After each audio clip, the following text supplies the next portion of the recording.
1 நாளாகமும் 18ஆம் அதிகாரம் 13வது வசனத்தின் கடைசி பாகத்தை வாசிங்க. தாவீது போன இடத்திலெல்லாம் கர்த்தர் அவனை காப்பாற்றினார். பாருங்க, தாவீது போன இடத்திலெல்லாம் கர்த்தர் அவனை காப்பாற்றினார்.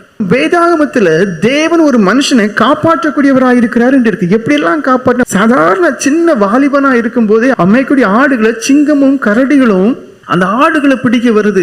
தேவன் என்ன பண்ணுகிறார்? அவனுக்குள்ள அதான் ஒரு விசேஷமான பலனை கொடுத்து அவனையும் காப்பாற்று. சிங்கத்திலிருந்து ஒரு மனுஷனை காப்பாற்ற சாதாரண காரியம் கிடையாது. கரடி ஒரு அடி அடிச்சாலே அந்த தலையெல்லாம் பிளந்துரும். அந்த சிங்கத்திலிருந்து கரடியில இருந்து தேவன் என்ன பண்ணுகிறாரு? அவனையும் காப்பாத்துகிறாரு.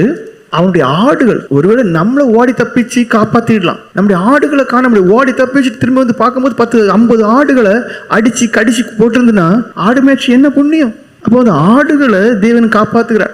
சவுலுக்கு பயந்து ஓடும் போதெல்லாம் காப்பாத்துகிறார். சவுல் சூழ்ந்த போதெல்லாம் காப்பாத்துகிறார். சவுல் 2 முறை ஈட்டி எடுத்து குத்தி கொலைச்சியை மீளும் போதெல்லாம் காப்பாத்துகிறார். சொந்த மகனால உயிருக்கு ஆபத்து காப்பாத்துகிறார். தன் கூட இருந்தவர்கள் கல்லெறிய பார்த்தார்கள், அப்பொழுதும் பாதுகாத்தார். ஏகப்பட்ட எதிர்ப்புகள் உண்டு, ஏகப்பட்ட எதிரிகள் உண்டு. அந்த எல்லா சூழ்நிலைகளிலும் தேவன் தாவீதை காப்பாற்றினார் என்று வேதம் சொல்லு.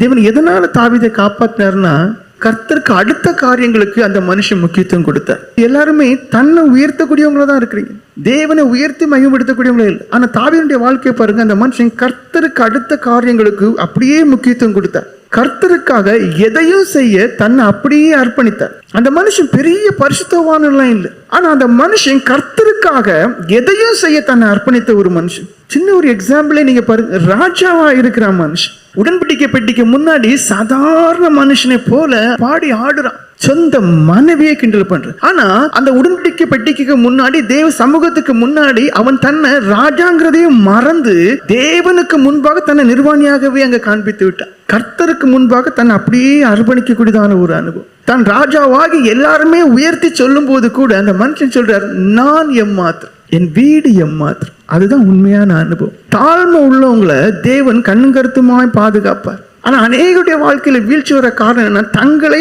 வெளியரங்கமா நீங்க சொல்லாம இருந்தா கூட உங்களுக்குள்ள பெருமைங்கிறது இருக்கும். அந்த பெருமை உங்களை ஆட்கொள்ளும் போது தேவன் விலகிடுவார். சாத்தானுடைய குணம் உங்களுக்குள்ள கிரியேட் செய்யும் போது அவர் உங்களுக்கு எதிராக இருக்கக்கூடியதான ஒரு நிலைமை வருது. அவர் அழகா சொல்றாரு பாருங்க, தாவீது ராஜா, நான் எம்மாத்திரம். ராஜாவான பிறகு சொல்ற, நான் எம்மாத்திரம், என் வீடு எம்மாத்திரம். தன்னை தாழ்த்துகிறார். தன்னை எல்லா காரியத்திலும் தேவனுக்கு அர்ப்பணிக்கிறார். எல்லா வேளைகளிலும் அந்த மனுஷன் ஜெபிக்கிறார். அந்தி சந்தி மதியான வேளையிலே நான் தேவன் நோக்கி முறையிட்டேன் என்று வேதம் சொல்லுது. தன்னுடைய மனைவி பிள்ளைகள், தன்னோட கூட இருந்தவங்க பிள்ளைகள் எல்லாத்தையும் மற்றவங்க வந்து பிடிச்சிட்டு போயிருவாங்க.